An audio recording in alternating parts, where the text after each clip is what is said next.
பூங்கொடிய பார்க்கையில அப்படியே சின்ன வயசு பேச்சிய பார்த்த மாதிரில இருக்கு.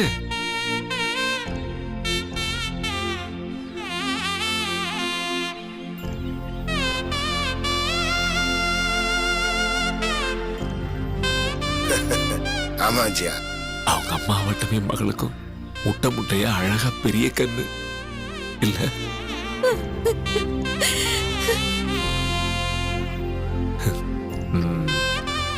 பேச்சி சின்ன வயசுல அப்படியே கண்ணிலேயே பேசுவா.